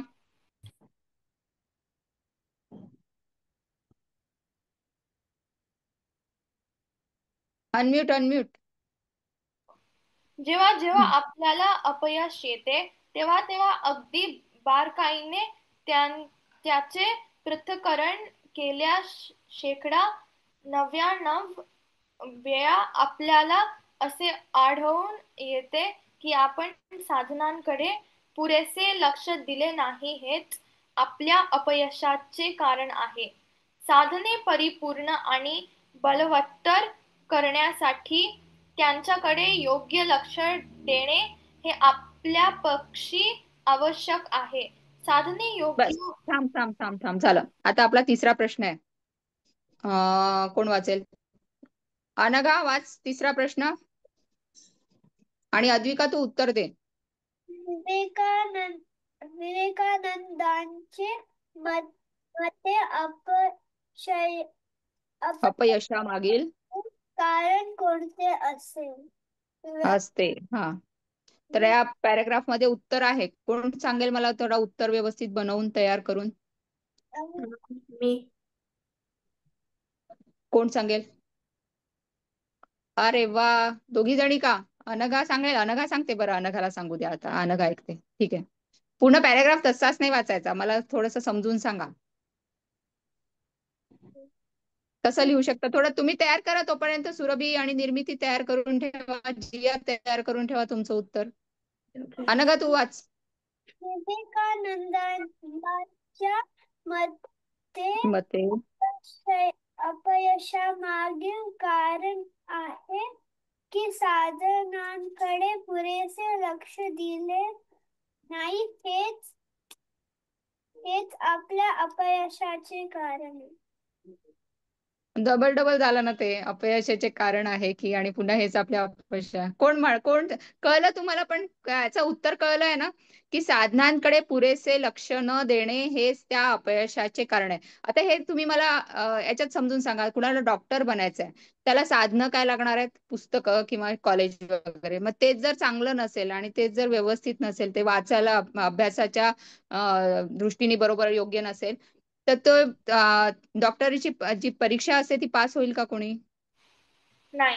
नाही होणार. नाही. मग साधनांकडे लक्ष देण्याची गरज आहे असं त्यांचं म्हणणं आहे. तर आता तेच आहे की काय म्हणणं आहे त्यांचं. आता कोण करेल तयार उत्तर? अच्छा, निर्मिती करते का? सांग. हो. पहिले अं, निर्मिती सांगेल, मग सुरभी सांगेल. विवेकानंदांच्या मते अपयशामागी आपण साधनांकडे पुरेसे लक्ष दिले नाही हेच आपल्याला कारण वाटतात. थोडस थोडस अजून त्याला बरोबर करू. थांब, सुरभी तू सांग. अ, विवेकानंदांच्या मते आपण साधनांकडे पुरेसे लक्ष दिले नाही हेच आपल्या अपयशाचे कारण आहे. गुड. तर मग पुढचं पण लिहा ना. साधने परिपूर्ण आणि बलवत्तर करण्यासाठी त्यांच्याकडे योग्य लक्ष देणे हे आपल्या पक्षी आवश्यक आहे. म्हणजे अ, ते ठीक आहे, कारण पण 2 वाक्यात उत्तरे लिहायला सांगितली ना त्यांनी. त्यामुळे पुढचं वाक्य तसंच्या तसं लिहा. मॅम, लिहा. 1-2 वाक्यात आहे, मग 1 वाक्यात लिहिलं चालणार नाही का? नाही ना, 2 वाक्य लिहा ना ऍटलिस्ट. कारण पुढचं त्याला पूरक आहे ना उत्तर. पुढचं वाक्य जे आहे ते त्याला समर्पक आहे. म्हणजे त्याला सोबत सोबत लिहिलं तर उलट ते उत्तराचं जे गांभीर्य आहे ते छान, म्हणजे तुम्हाला जास्त छान समजलंय हे त्याच्यात कळतं. काय म्हणतात आहे ते, की साधनांकडे पुरेसे लक्ष दिले नाही हेच आपल्या अपयशाचे कारण आहे. साधने परिपूर्ण आणि बलवत्तर करण्यासाठी त्यांच्याकडे योग्य लक्ष देणे हे आपल्याला योग्य लक्ष देणे आवश्यक आहे. असं लिहिलं तरी चालेल. आपल्या पक्षी नाही लिहिलं तरी चालेल. लिहिता येईल का उत्तर आता? अनघाद्विका, बनवाल का उत्तर तुम्ही? त्याच्यात लिहून ठेवा, त्याला मार्क करा आणि त्याच्यात उत्तर नंबर 3 असं ब्रॅकेट करा त्याला. कसं करताय तुम्ही? मी तर असं केलेलं आहे. तुम्हाला कळतंय का? मॅम, ते एक्सटेंड करू का? म्हणजे साधने परिपूर्ण आणि बलवत्तर करण्यासाठी त्यांच्याकडे योग्य लक्ष देणे हे हे आवश्यक आहे. आपल्या पक्षी नाही लिहिलं तरी चालेल. हे आवश्यक आहे. त्याच्या पुढचं वाचा कोणी आता. सुरभी वाच. साधने योग्य व परिपूर्ण असतील तर ध्येय प्राप्त झाल्याशिवाय राहणार नाही. आपण ही गोष्ट विसरून जातो की कारणापासूनच कार्याची उत्पत्ती होते. कार्य आपोआप निर्माण होत नाही आणि कारणे योग्य, बरोबर व बलवान असल्याखेरीज कार्याची निर्मिती होणार नाही. एकदा ध्येय ठरवले व त्याची साधने निश्चित केली की मग आपण ध्येयाचा विचार करणे प्रायः सोडून दिले तरी हरकत नाही. कारण आपल्याला खात्री असते की साधने परिपूर्ण झाल्यावर ध्येय प्राप्ती झाल्या वाचून राहणार नाही. स्वामी विवेकानंद. राहणार नाही. ठीक आहे. तर आता याच्यात बघा, सेम त्यांनी सांगितलं. आता आपण सोपं घेऊ अजून. 10व्या वर्गाचा अभ्यास घेऊ आता. ठीक आहे. आता तुम्ही 8वीत आहात. कोण कोण 7वीत 8वीत आहे? कोण आहे 8वीत? जिया 8वीत आहेस? जिया 8वी. हा, ठीक आहे. 2 वर्षांनी 10वीची परीक्षा येणार. तर 10वीच्या परीक्षेमध्ये बोर्डाच्या एक्झाम्स मध्ये आपल्याला चांगले मार्क हवे, हे आपलं ध्येय आहे समज. त्याच्यासाठी तुम्ही काय साधनं वापराल? काय कराल? काय कराल तसं सांगा मला. नुसतं सोपं सोपं करून सांगा. निर्मिती होणार नाही. काय कराल जिया? काय करशील तू? तुला 10वीच्या बोर्डात चांगले मार्क हवे आहेत तर अभ्यास चांगला करशील. मग अभ्यास चांगला करायला काय तुला चांगलं लागेल सोबत?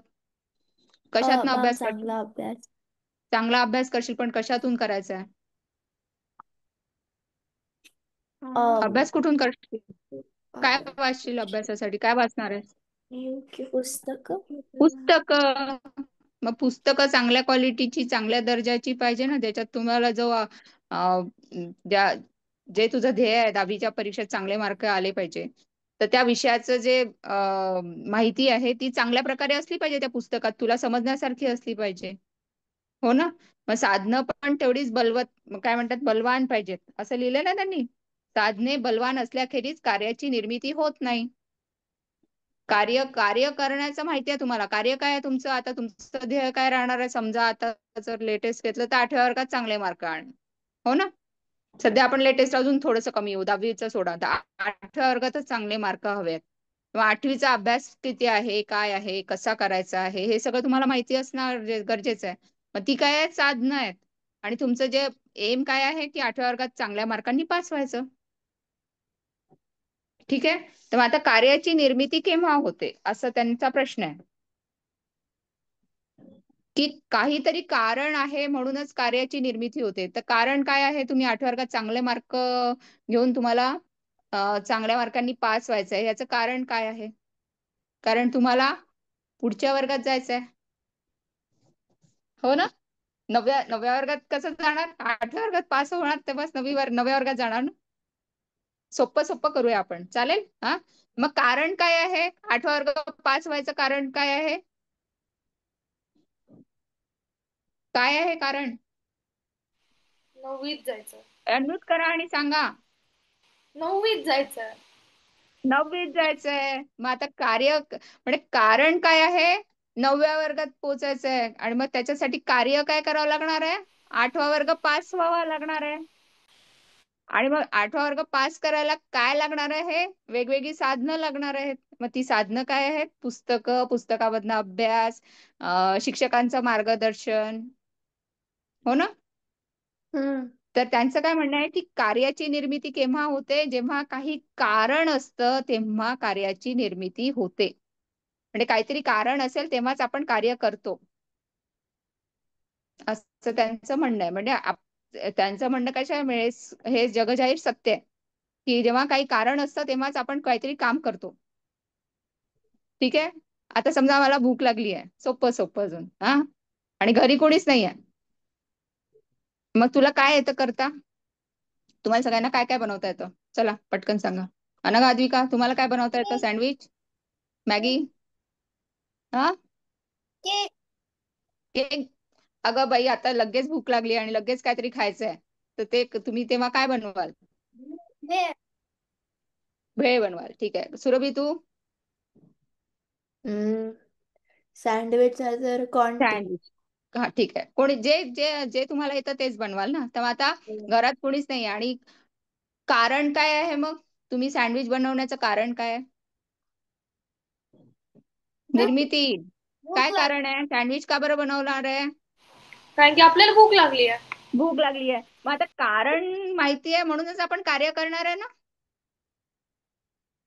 कारण काय आहे? भूक लागली आहे. कारण काय आहे? 9व्या वर्गात जायचं आहे. कारण काय आहे? 10व्या वर्गात चांगले मार्क आणायचे आहे. कारण काय आहे? तर डॉक्टर बनायचं आहे. हे सगळं कारण आहे.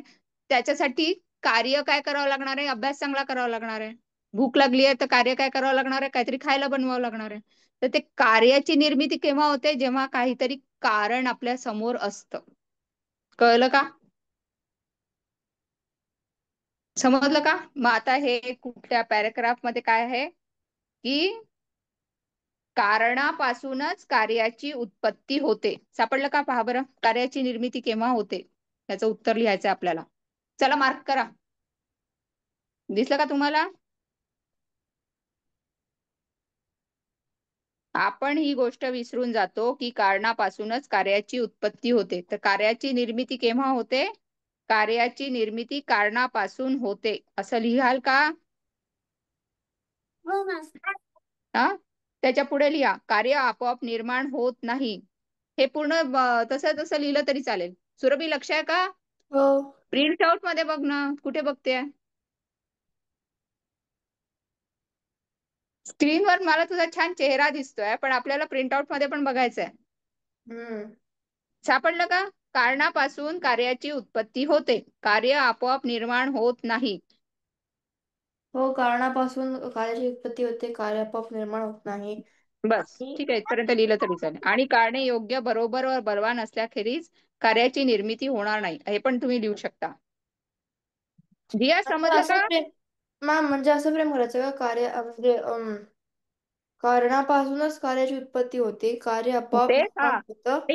कार्य आपोआप नाही. निर्माण होत नाही यातलं हे गाळलं तरी चालेल. कारणे योग्य योग्य बरोबर व बलवान असल्याखेरीज कार्याची निर्मिती होणार नाही, हे महत्वाचं आहे. पण इथे कारणे लिहिलं की कशी कार्याची कारणे निर्मिती कशी केव्हा असावी? होते. कारणे पण हे बघा, कारण कसं असावं? कारण थोडस असं सॉलिड असावं, म्हणजे काहीतरी त्याला अर्थ असावा. आता भूक लागली हे सॉलिड कारण आहे, अर्थ आहे त्याला, आहे ना काहीतरी. मला डॉक्टर बनायचं आहे हे माझं सॉलिड कारण आहे. तर म्हणजे कारण पण कसं असावं? कारण पण बरोबर, योग्य आणि बलवान असावं.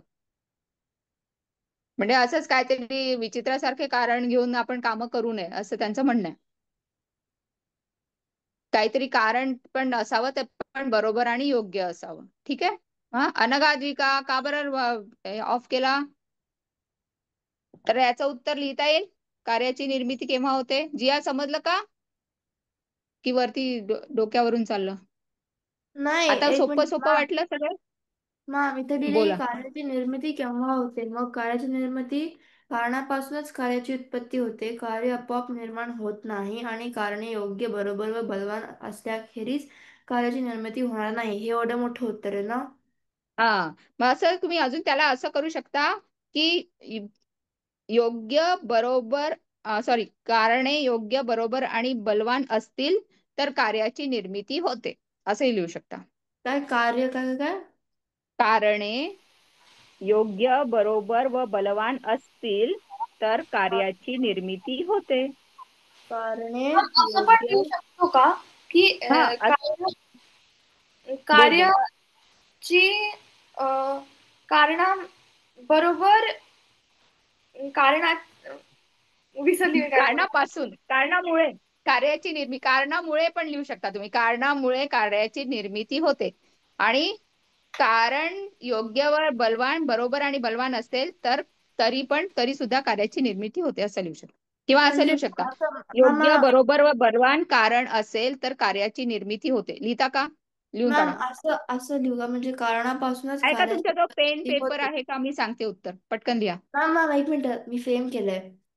हा, लिहा. कारणापासूनच कार्याची उत्पत्ती होते. कार्य आपोआप निर्माण होत नाही आणि कारणे योग्य, बरोबर व बलवान असल्याखेरीज कार्याची निर्मिती होणार नाही. जर अं, कार्य योग्य, बरोबर व बलवान असेल तर मग कार्याची निर्मिती होते, कार्याची निर्मिती होते. असं लिहिलं तरी चालेल. ठीक आहे.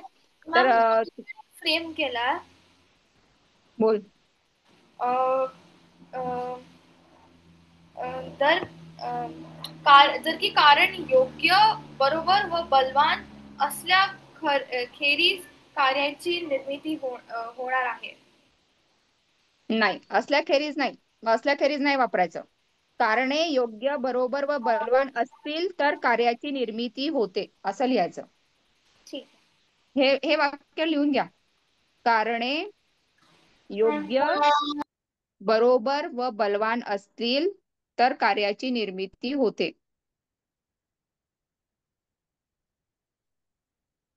लिहिलं जिया, अनघाधिका? तुम्हाला समजलं का काय लिहायचंय? लक्ष कुठे आहे? तुम्ही दोघी जणी जरा कॅमेरा समोर व्यवस्थित बसा बरं, मला दिसल्या पाहिजे. तुझ्या हातात काय आहे अनघा? वही आहे का? वही आणि पेन. आता हे उत्तर कसं, अजून एक वेळा सांगते. कारणापासूनच कार्याची उत्पत्ती होते, फुल स्टॉप. कारणे योग्य, बरोबर व बलवान असतील तर कार्याची निर्मिती होते, असे लिहू शकतो. मॅम रिपीट करा. कारणापासूनच कार्याची उत्पत्ती होते, फुल स्टॉप. कारणे योग्य, बरोबर व बलवान असतील तर कार्याची निर्मिती होते. एवढंच लिहिते मग. तेवढंच चालेल. ठीक आहे. Easy easy. जिया, समजलं? ठीक आहे. ओके. उतार्याला योग्य शीर्षक द्या. काय देऊ शकता अजून? आता साध्य आणि साधने आहे त्यांनी दिलं, तुम्ही काय देऊ शकता?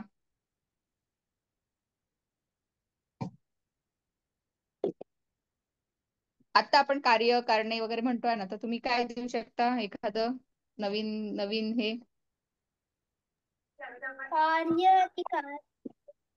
काय बोल बोल. कार्य आणि कारणे. कारणे छान आहे ना, देऊ शकतो ना, कार्य आणि कारणे. कार्याची निर्मिती कारणाशिवाय होतच नाही. कार्य आपण करतच नाही जोपर्यंत आपल्यासमोर कारण दिसत नाही. आता तुम्ही मराठी शिकायला आले, आपल्यासमोर कारण काय आहे? मराठी शिकणे. मराठी चांगलं शिकता यावं हे आपलं कारण आहे. म्हणून आपण काय केलं? वर्गात येतोय व मराठीच्या. हे काय आहे? कार्य. आपण काय काम करतोय ते कारण साध्य करायला. मराठी शिकायला मराठीच्या वर्गात येतोय. ठीक आहे, तर कार्य आणि कारणे ते पण लिहू शकता. अजून एखादं कोणी सांगू शकेल? ठीक आहे, प्लॅन करा आणि पुढच्या वर्गात सांगा मला. ठीक आहे, जिया, निर्मिती आणि सुरभी, तुम्हाला जर सुचलं काही अजून. आपला जे लेख आहे तो कशावर आहे? Our goals and the resources we are using for the goals, ह्याच्यावर आहे. आणि त्यांचा सगळा जो याच्यावरचा भार जो आहे लेखातला, कशावर दिलेला आहे त्यांनी? साधनांच्या योग्य वापरावर. साधने जर योग्य असतील आणि त्यांचा आपण योग्य वापर केला तर आपलं साध्य साधायला कठीण जात नाही. आपण साध्य इझिली, आपलं जे गोल आहे ते आपण इझिली अचीव्ह करू शकतो, असा त्याचा अर्थ आहे. उतार्याचा 1/3 सारांश लिहा, समरी. आता जे काही आपण वाचलं त्याच्यातलं 2-2 वाक्य असे तयार करून 5-6 वाक्यात समरी लिहू शकता तुम्ही. हा, स्वामी विवेकानंदांच्या मते. आणि त्याच्यानंतर एखादं उदाहरण टाकू शकता. जसं आता मी सांगितलं मला 8व्या वर्ग 9व्या वर्गाचं कारण काय आहे? 9व्या वर्गात जायचंय, 8व्या वर्ग पास व्हायचंय. 8व्या वर्ग पास व्हायला काय साधनं तुम्ही यूज करणार आहे? शाळा, पुस्तकं, त्यानंतर टीचर्स कसं शिकवतात ते, त्यांनी शिकवलेलं वर्गात लक्ष देऊन ऐकणं, हे पण एक प्रकारचं साधनच आहे, हो ना? तर लिहिता येईल का समरी तुमच्या स्वतःच्या वाक्यात? चालेल? हा, ठीक आहे. त्याच्यानंतर उतार्यातील कोणता विचार तुम्हाला आवडला ते लिहा. काय आवडलं तुम्हाला?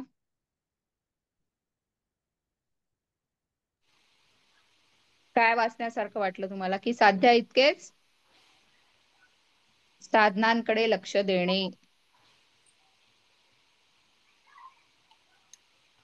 तुम्हाला कोणतं वाक्य आवडलं त्याच्यातलं ते सांगा ना मला, तेही सांगू शकता. निर्मिती, अगं लक्ष याच्यात दे ना, प्रिंट कडे, माझ्याकडे कॅमेराकडे काय पाहते? तुझं तू तू ते PDF घेतली, हे काढलंच नाही का प्रिंट आउट? आहे ना, मग वाच ना पटकन त्यातनं. कुठलंही वाक्य जे आवडलं ते वाक्य सांगा मला. कारणापासून कार्याची उत्पत्ती होते. व्हेरी गुड, चालेल. तुला ते आवडलं. तुला सुरभी? मॅम मला हे आवडलं. कुठे गेलो ते? तोपर्यंत बाकीच्यांनी शोधून ठेवा. मॅम मला हे आवडलं. देहाकडे इतकेच आकर्षिले जातो, ते आपल्याला इतके मोहक वाटते की ते प्राप्त करून घेण्याच्या साधनांच्या तपशिलाकडे आपले दुर्लक्ष होते. ओके. तपशील म्हणजे डिटेल्स. तिथे लिहून ठेवा तुमच्या इंग्लिशमध्ये, डिटेल्स. तपशील म्हणजे सविस्तर माहिती. सविस्तर माहिती म्हणतात तपशिलाला. म्हणजे पूर्ण माहिती असल्याशिवाय आपण पुढे जायचं नाही, असं ऍक्च्युली त्यांचं म्हणणं आहे. म्हणजे पहिले पूर्ण माहिती करून घ्या आणि मगच तुमच्या ध्येयाकडे लक्ष द्या. अनघाद्विका, तुम्हाला कोणतं वाक्य आवडलं? साध्या इतकेच साधनांकडेही लक्ष द्यायला पाहिजे. हा, हे अद्विकाला आवडलं. अनघा, तुला? सेम. शोध तोपर्यंत. जिया, तुला सापडलं काही? हो मॅम, आपण ही गोष्ट विसरून जातो की कारणापासूनच कार्याची उत्पत्ती होते. व्हेरी गुड, छान. आणि आता अनघा सांग पटकन. आपल्या जीवनामधील फार मोठी चूक जर कोणती असेल तर ती ही की आपण ध्येयाकडे इतके आकर्षिले जातो, ते आपल्याला इतके मोहक वाटते की ते प्राप्त करून घेण्याच्या साधनांकडे तपशिलाकडे आपले दुर्लक्ष होते. ते प्राप्त करून घेण्याच्या साधनांच्या तपशिलाकडे आपले दुर्लक्ष होते. तपशील म्हणजे काय सांगितलं मी? सविस्तर डिटेल्स माहिती. डिटेल्स इंग्लिश मध्ये तुम्हाला समजायला म्हणून सांगितलं मी. ठीक आहे, सविस्तर माहिती म्हणजे साधनांची माहिती पण व्यवस्थित असायला हवी, तेव्हाच तुम्ही तुमच्या डेस्टिनेशनला पोहोचाल, तुमचं लक्ष प्राप्त कराल, असं त्यांचं म्हणणं आहे. ठीक आहे, असं त्यांचं म्हणणं नाही, त्यांचं म्हणणं बरोबर आहे. हो ना, बरोबर आहे की नाही? जे काही त्यांनी सांगितलं ते तुम्हाला पटतंय की नाही पटत? पटलंय की नाही पटलं? हो. पटलं ना? निर्मिती काय पटलं की नाही त्यांचं म्हणणं, विवेकानंदांचं? पटलं हो ना हो की साधना पण तेवढीच आवश्यक आहे जेवढं तुमचं साध्य पण आवश्यक आहे तेवढंच. ठीक आहे, चल सविस्तर उत्तरे लिहा. आता याच्यात आपण ऑलरेडी ते केलेलं आहे त्याच्यामुळे इझी जाईल. आता कोणत्या तत्वापासून विवेकानंद महत्वाचे धडे शिकत आले आहेत?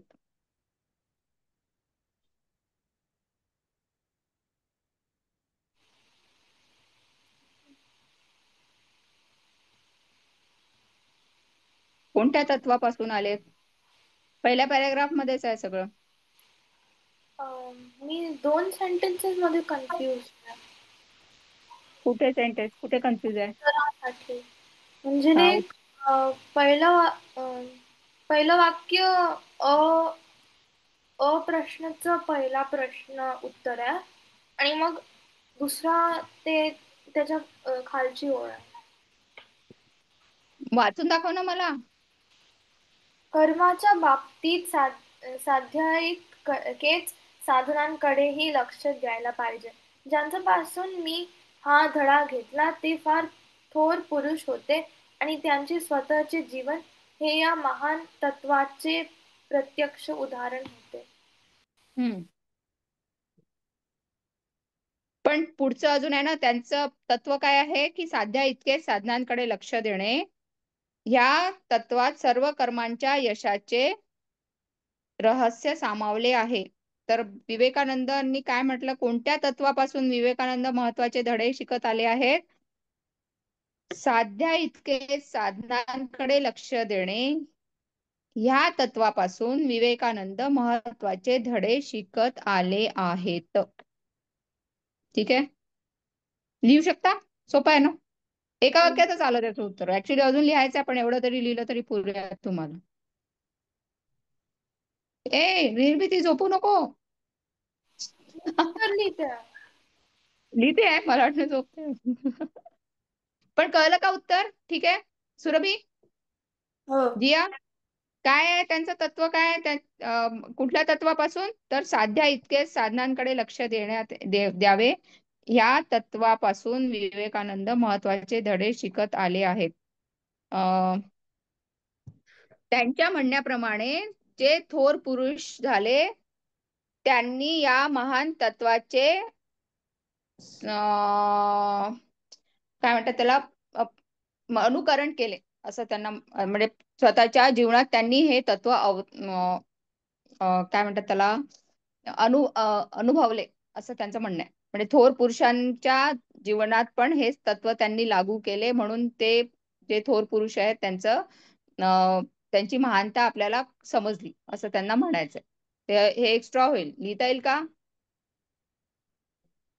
काय करू शकता सांगा मला. ह्याच्यात बघा लिहिलेलं आहे, ज्यांच्यापासून मी हा धडा घेतला. मग विवेकानंद असे म्हणतात की ज्यांच्यापासून त्यांनी हा धडा घेतला ते फार थोर पुरुष होते आणि त्यांचे स्वतःचे जीवन या महान तत्वाचे प्रत्यक्ष उदाहरण होते. असं लिहिता येईल का? पहिलं वाक्य काय आहे? साध्या इतके साधनांकडे लक्ष देणे गरजेचे आहे. या तत्वापासून विवेकानंदांनी महत्वाचे धडे शिकले किंवा विवेकानंद महत्वाचे धडे शिकत आहेत. त्यांच्या म्हणण्याप्रमाणे ज्यांच्यापासून त्यांनी हा धडा घेतला ते फार थोर पुरुष होते आणि त्यांचे स्वतःचे जीवन हे या महान तत्वाचे प्रत्यक्ष उदाहरण होते. असं पूर्ण लिहू शकता का? पहिल्या पॅराग्राफ मध्ये उत्तर आहे हे सगळं. जमेल का? ट्राय करा. हा, ट्राय करा. पुढच्या वेळी मग मी अजून सांगेन. ठीक आहे, आपण जीवनामध्ये कोणती चूक करतो त्याचा परिणाम काय होतो? पुन्हा तेच, त्याचा परिणाम काय होतो? त्याचा परिणाम, अच्छा ठीक आहे, मी वाचून दाखवते एक वेळ. आपल्या जीवनामध्ये कोणती चूक करतो त्याचा परिणाम काय होतो? आपल्या जीवनामधील फार मोठी चूक जर कोणती असेल तर ती ही की आपण ध्येयाकडे इतके आकर्षिले जातो की ते आपल्याला इतके मोहक वाटते की ते प्राप्त करून घेण्याच्या नादात आपण साधनांच्या तपशिलाकडे दुर्लक्ष करतो असं आपल्याला म्हणायचंय. बरं, त्याचा परिणाम काय होतो ते पुढच्या याच्यात आहे. काय परिणाम होतो? त्यामुळे आपल्याला अपयश येते. कळलं? जर तुम्ही साधनच व्यवस्थित लक्ष न देता वापरली तर आपल्याला मिळेल का आपलं जे साध्य करायचं आहे ते आपल्याला करता येईल का? जर पुस्तकच व्यवस्थित, आता 8व्या वर्गाचा अभ्यास आहे, आपला 8व्या वर्गाच्या अभ्यासासाठी 8व्या वर्गाचीच पुस्तकं लागतील ना? काय हो ना? की 6व्या वर्गाची पुस्तकं वापराल? हा, 6व्या वर्गाची पुस्तकं वापराल का 8व्या वर्गाच्या अभ्यासासाठी? नाही ना. मग तर त्यांचं म्हणणं आहे की तुम्ही ते डिटेलमध्ये पाहायला पाहिजे की साधनं तुम्ही व्यवस्थित वापरताय की नाही येत. जर ती व्यवस्थित वापरली नाही तर तुम्ही 8व्या वर्गाची परीक्षा देऊ शकाल का? नाही ना. किंवा सॉरी, 8व्या वर्गाच्या परीक्षा समजा 9व्या वर्गाची पुस्तकं वापराल का? 6व्या वर्गाच्या अभ्यासाची पुस्तकं तुम्ही 8व्या वर्ग आराम से पास व्हाल. हो ना, पास व्हाल ना? काय पण ती 8व्या वर्गाची पुस्तकामध्ये 8व्या वर्गाच्या पुस्तकासाठी 8व्या वर्गासाठी तुम्हाला 9व्या वर्गाची पुस्तकं दिली तर होईल का? नाही होणार ना. मग त्यामुळे तुम्हाला त्या साधनांकडे पण लक्ष देणं गरजेचं आहे. त्यामुळे तपशील तुम्हाला माहिती असणं गरजेचं आहे. आणि जेव्हा जेव्हा मग त्याच्यामुळे होतं काय, मग परिणाम काय होतात त्याचे, जर तुम्ही साधनं जर व्यवस्थित नाही वापरली तर तुम्ही तुमचं साध्य साधू शकाल का? साध्य साधू शकाल का? नाही साधू शकणार. तर तुम्ही काय लिहाल? त्याचा परिणाम काय होतो? त्याचा परिणाम आपल्याला अपयश येते आणि आपण आपले साध्य साधू शकत नाही, असं तुम्ही लिहा. कळलं जिया? जास्त बोलणं झालं आहे ना. तर आता हे समजलं का पण तुम्हाला की हो. जीवनामध्ये आपण कोणती चूक करतो की आपण साधनांकडे लक्ष देत नाही, साधनांच्याकडे दुर्लक्ष करतो आपलं साध्य साधताना. आणि मग त्याच्यामुळे होतं काय, त्याचा परिणाम काय होतो, एकतर आपल्याला अपयश येतं आणि आपलं साध्य आपण साधू शकत नाही, आपलं लक्ष आपण प्राप्त करू शकत नाही. हो ना. ठीक आहे. दॅट इज द इफेक्ट और that is the result of not using the resources properly. कळलं जिया? हा, ठीक आहे. नेक्स्ट, ध्येयाचा विचार करणे सोडून दिले तर ध्येयप्राप्ती कशामुळे होते? आता आपण तेच मी सांगितलं होतं ना तुम्हाला की आता डॉक्टर बनायचंय. सांगाल का दुसरा प्रश्न कुठे आहे? कोणता दुसरा? जीवनामध्ये कोणती चूक करतो? हा, अगं सांगितलं ना आता, जीवनामध्ये मोठी चूक असेल तर ती की ध्येयाकडे इतके आकर्षिले जातो. Second paragraph. सापडलं. ठीक आहे, सापडलं. आणि त्याचा परिणाम काय होतो की आपल्याला अपयश येते आणि आपण आपलं ध्येय प्राप्त करू शकत नाही. हा त्याचा परिणाम आहे त्या चुकीचा. चुकीची साधना वापरली तर चुकीचा परिणाम काय होणार आहे, आपल्याला अपयशच येणार आहे. We won't be successful. आणि दुसरा अजून एक परिणाम होणार आहे की आपलं ध्येय आपल्याला प्राप्त होणार नाही.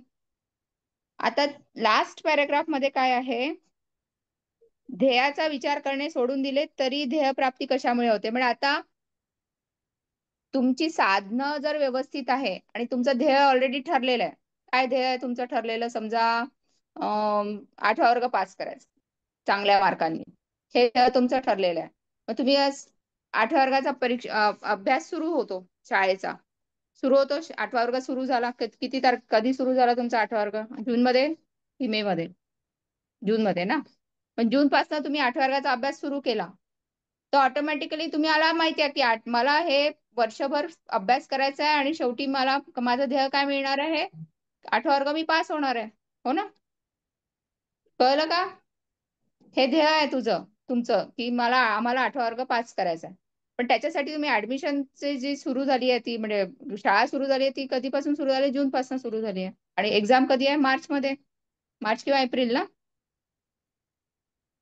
तर मग तो जो अभ्यास करण्याचं जे आहे साधन ते तुम्ही असं वापरत राहता की हळूहळू तुम्ही तुमच्या ध्येयाकडे वाटचाल करत राहता. हो ना. आणि शेवटी परीक्षा देता, परीक्षा झाल्यावर तुमचे जे रिझल्ट येतात त्याच्यावरून तुम्हाला कळते तुम्ही पास झाले नापास झाले. पण तुम्ही जर ती वाटचाल व्यवस्थित केली आणि साधना व्यवस्थित वापरली तर पास तर नक्कीच होणार आहे. त्यामुळे मग तुम्ही त्याचा विचार न करता तुम्ही काय विचार करायला पाहिजे की ती जी साधना आहे ती व्यवस्थित वापरायची, अभ्यास नीट करायचा, पुस्तकातनं नॉलेज व्यवस्थित मिळवायचं. तर त्यांचं म्हणणं काय, ध्येयाचा विचार सोडून दिले तरी ध्येयप्राप्ती कशामुळे होईल? मग आता मी विसरले, मला आता काही करायचं नाही, मी 8व्या वर्गात ऍडमिशन घेतली, माझी शाळा सुरू झाली, आणि 8व्या वर्गाच्या परीक्षा मला पास करायची आहे, ते माझं ध्येय आहे. आणि मग त्याच्याबद्दल मी विचार करणं बंद करेल. मी कशाबद्दल विचार करेल की मला अभ्यास करत राहायचा आहे. मग अभ्यास करत राहणं हे काय आहे? साधन आहे ना. तर मी साधनांकडे जास्त लक्ष देईल. मी साधनांकडे लक्ष देत गेली ते automatically I will be through, म्हणजे मी 8वा वर्ग पास होऊन जाईल. कळलं का? तर त्याचं ते शेवटच्या खालून तिसऱ्या ओळीत आहे. एक मिनिट. एकदा ध्येय ठरवले पासून घ्या. कोण वाचेल? एकदा ध्येय ठरवले. वाच निर्मिती. एकदा ध्येय ठरवले व त्याची साधने निश्चित केली की मग आपण ध्येयाचा विचार करणे प्राय सोडून दिले तरी हरकत नाही, कारण आपल्याला खात्री असते की साधने परिपूर्ण झाल्यावर ध्येय प्राप्ती झाल्यावर वाचून राहणार नाही. कळलं आता माझं 8व्या वर्गाचं उदाहरण कळलं याच्यासोबत? मला 8वा वर्ग पास करायचा आहे, हे माझं ध्येय आहे आता. पण त्याच्यासाठी मी ऍडमिशन, माझी शाळा सुरू झाली आहे जून पासून, आणि मी शाळेत रोज रेग्युलर जाणं हे माझं एक साधन आहे. शाळेचा अभ्यास वेळेवर करणं हे एक दुसरं साधन आहे. त्याच्यानंतर तिसरं काय, शाळेमध्ये शिक्षक जे शिकवतात त्याच्याकडे लक्ष देणं हे माझं चौथं साधन आहे. त्यामुळे मी हे करत राहील तर मी माझ्या 8व्या वर्गात पास व्हायचं हे जे ध्येय मी विसरले तरी पण मी ते साधनं जर व्यवस्थित वापरत राहिले तरीही मी 8वा वर्ग पास होईल, असं त्यांचं म्हणणं आहे. बरं, कळलं का? तर काय आहे, ध्येयाचा विचार करणे सोडून दिले तरी ध्येय प्राप्ती कशामुळे होते? जर आपण ध्येय ठरवले आणि त्याची साधने जर निश्चित असतील तर ध्येयाचा विचार करणे सोडून दिले तरी हरकत नाही, कारण साधने परिपूर्ण झाल्यावर ध्येय प्राप्ती झाल्या वाचून राहणार नाही. अभ्यास पूर्ण झाला तर ऑटोमॅटिकली तुम्ही 8व्या वर्गाची परीक्षा चांगलीच द्याल ना. तर काय लिहाल मग? ध्येयाचा विचार सोडून करून ध्येय प्राप्ती कशामुळे होते? तर ध्येयाची साधने निश्चित केली की ध्येयाचा विचार करणे सोडून दिले तरी हरकत नाही, असं लिहायचं. आणि साधने परिपूर्ण झाल्यावर ध्येय प्राप्ती झाल्या वाचून राहणार नाही, असं पण लिहायचं. 2 वाक्यामध्ये उत्तर लिहिता येईल का? काय झालं निर्मिती? कोण आलं बाजूला? कोणीच नाही. झालं आपलं 5. हे बघा, हा काही हलका फुलका विषय नाहीये, हा थोडासा डोक्याला जड विषय आहे, पण याला आपल्याला सोपं करून शिकायचंय. कळलं का? ही काही एखादी स्टोरी नाहीये. काय इथे काही म्हणजे राम श्याम वगैरे असं काही नाहीये. इथे व्यवस्थित विचार आहे त्यांचा, आणि तो विचार जो आहे तो खूप असा गाढ अभ्यास करून केलेला विचार आहे. कळलं का तुम्हाला? समजलं का? तर हे शेवटच्या प्रश्नाचं उत्तर लिहिता येईल का तुम्हाला मग? आणि सेम थिंग इज, कारणापासून कार्याची उत्पत्ती होते. Again same. साधने परिपूर्ण झाल्यावर ध्येय प्राप्ती झाल्या वाचून राहणार नाही, याचा अर्थ स्पष्ट करा. काय निर्मिती? हो का? बरं, ठीक आहे. प्रश्न आता शेवटचा प्रश्न. इयत्ता 10वीत चांगले यश मिळवलेल्या विद्यार्थ्याची मुलाखत घ्या. आता त्याची मुलाखत घेतली तर तो काय सांगेल तुम्हाला? सांगा बरं जरा. कोणी 10वी वर्ग पास झालेला मुलाखत काय सांगेल तो? काय विचाराल त्याला? मे बी मी त्याला किंवा तिला विचारेन की तुम्ही काय काय वापरलं आणि कसं तुमचा स्टडी रुटीन होता 10वी मध्ये. बरोबर. काय काय साधने वापरली? आता बघा, जे विद्यार्थी थोडा जास्तीचा अभ्यास वगैरे व्यवस्थित करतात, तर जास्तीचा अभ्यास म्हणजे शाळेचा जो अभ्यास असतो तो तर असतोच, पण अदर दॅन दॅट बाहेरच्या प्रकाशनाचे क्वेश्चन बँक असतात, किंवा आधीच्या वर्षीचे पेपर्स असतात, ते सॉल्व्ह करतात. म्हणजे स्वतःहून पण ते एफर्ट्स घेतात. ठीक आहे, म्हणजे ती नवीन साधने, म्हणजे जी रेग्युलर साधने आहेत शाळेकडून मिळतात ती तर वापरतातच. परत त्याच्या व्यतिरिक्त ते जास्तीचा अभ्यास कसा करतात? तर क्वेश्चन बँक्स किंवा दुसऱ्या आधीच्या वर्षीचे पेपर, जुने पेपर, त्यांचे पेपर वाचतात, त्या पेपरमधनं मग ते पेपर सोडून पाहतात. हा जास्तीचा अभ्यास पण ते करतात. त्याच्यामुळे 10व्या वर्गात जर समजा कोणी मेरिटमध्ये वगैरे आलं तर त्यांचं ते असंच असतं की थोडा एक्स्ट्रा अभ्यास केलेलाच असतो त्यांनी. त्यामुळे साधनांचा चांगला पुरेपूर उपयोग करून ते चांगल्या तऱ्हेने पास होतात, असं ते त्या विद्यार्थ्यांच्या मुलाखतीमध्ये असू शकतं. अजून काय विचारू शकता त्यांना तुम्ही? प्लस झोपायची वेळ, खाण्याची वेळ, खेळण्याची वेळ, खेळायला जायचे की नाही, ते सगळं मॅनेज करणं पण एक प्रकारचं साधनच आहे. हो ना? ठीक आहे. तर लास्ट बट नॉट लिस्ट, तुमचे ध्येय लिहा आणि ते प्राप्त करण्यासाठी कोणती साधने कशी उपयुक्त ठरतील हे लिहा. आता कुणाला स्पोर्ट्समन बनायचं असेल, समजा कुणाला स्पोर्ट्समन बनायचं, कुणाला बॅडमिंटन मध्ये एक्सपर्ट व्हायचं असेल, तर आता समजा दिया तुला बॅडमिंटन मध्ये एक्सपर्ट व्हायचं आहे, तर तू काय काय काय काय करशील? बॅडमिंटन खेळण्यात एक्सपर्ट व्हायचं आहे, हे तुझं ध्येय आहे. Practice training. प्रॅक्टिस करशील, ट्रेनिंग करशील, त्यानंतर ज्या रॅकेट्स वापरशील त्या चांगल्या क्वालिटीच्या वापरशील. हो ना? हा. हा. आणि दिवस रात्र बरोबर आणि सगळीकडे सगळ्या दृष्टीने स्वतःची काळजी घेशील. हा, नुसताच प्रॅक्टिस करणं महत्वाचं आहे की सोबत तुझी हेल्थ पण व्यवस्थित असावी, तुझ्या खाण्यापिण्याकडे लक्ष ठेवशील. हो ना? तर हे सगळं ध्येय, तर हे तुम्ही कोणाचे ध्येय ज्यांचे ठरले नाही आहे त्यांनी इमॅजिनरी ध्येय तयार करा. सुरभी कुठे गेली? कुठे बसली? झोपली की काय? नाही, माझी पेन्सिल हा, खाली पडली. इमॅजिनरी ध्येय. आता सध्या तुमच्याजवळ कुणाजवळ ध्येय नाही असं मला तुम्ही सगळ्यांनी सांगितलेलं आहे. त्यामुळे इमॅजिन करा की तुम्हाला काय बनायचं आहे. आणि त्याच्यासाठी तुम्हाला काय साधनं वापरावी लागणार आहेत ती तुम्ही लिहून काढा. नुसते नावं लिहिले साधनांची तरी चालेल, माझ्या वाक्यांमध्ये नाही लिहिलं तरी चालेल. आणि पुढच्या वर्गात मला सांगा. चालेल? आणि आता सुट्ट्याच आहे, पुढच्या आठवड्यापासून सगळ्यांना सुट्ट्या लागणार आहे. त्यामुळे विचारधन आणि पंचार्थी दोन्हीचे प्रश्नोत्तर लिहून काढायचा प्रयत्न करा. पुढच्या शुक्रवारी मी जे नाही आलं ते मी सांगेन पुन्हा. चालेल? आणि आपण नवीन धडा सुरू करू. एक धडा आणि एक कविता राहिली आपली अजून.